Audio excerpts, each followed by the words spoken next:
সেই প্রয়োজন হচ্ছে কি গণতান্ত্রিক রাষ্ট্র প্রতিষ্ঠা করা। যে স্বপ্ন আমরা দেখেছিলাম 1971 সাল, আমাদের 71 সালে আমরা পাকিস্তান হানাদার বাহিনীর বিরুদ্ধে সংগ্রাম করেছি, লড়াই করেছি, তারপরে লক্ষ লক্ষ মানুষ প্রাণ দিয়েছে এবং আমাদের মা বোধের সংগ্রাম নষ্ট হয়েছে। লক্ষ লক্ষ মানুষ, কোটি মানুষ তারা ঘর বাড়ি ছেড়ে ভারতে আশ্রয় নিতে বাধ্য হয়েছে। সেই ত্যাগের মধ্য দিয়ে আমরা এই জন্য যে কথা অনেক ভয়ও বলেছেন, ভরসায় বলেছেন যে এখন আর আমাদেরকে সভা সমিতি করার জন্য সবসময় একটা ভীতির মধ্যে, সন্ত্রাসের মধ্যে থাকতে হয়। আওয়ামী লীগ একটি সন্ত্রাসী দল, আমরা বারবার করেছি, এবং আওয়ামী লীগের যে কেমিস্ট্রি, সেই কেমিস্ট্রির মধ্যে দুটো জিনিস খুব গভীর ভাবে তাদের মধ্যে বিদ্যমান।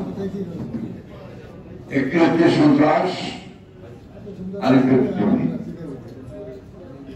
সেই আওয়ামী লীগকে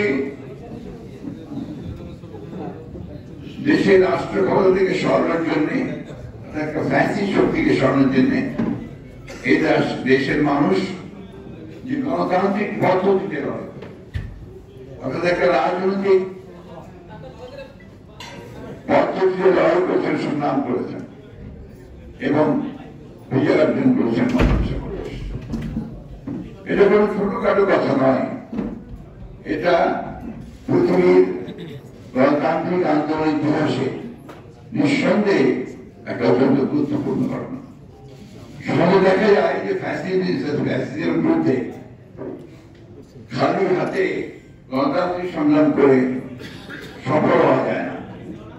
এইবার ছাত্ররা, বাংলাদেশের মানুষ, জনতা প্রমাণ করেছে যে দীর্ঘদিন লড়াই করে যদি দেশ ফ্যাসিস্ট আওয়ামী লীগের হাসিনার থেকে রক্ষা পেয়েছে। আমি শ্রদ্ধা জানাতে চাই সেই সমস্ত রাজনৈতিক দলগুলোকে যারা দীর্ঘকাল ধরে, প্রায় 15-16 বছর ধরে তারা ঐক্যবদ্ধ হয়ে গণতন্ত্র প্রতিষ্ঠার জন্য, মানুষের ভোটের অধিকার প্রতিষ্ঠা করার জন্য সংগ্রাম করেছেন, লড়াই করেছেন, আত্মত্যাগ করেছেন। বিশেষ করে গণতন্ত্র প্রতিষ্ঠার আন্দোলনের ক্ষেত্রে তারা তাদের উল্লেখযোগ্য ভূমিকা রাখতে সক্ষম হয়েছেন।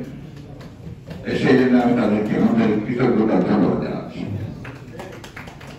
আমি বক্তব্যের শুরুতেই শ্রদ্ধা জানাতে চাই আমাদের সেই সব বীর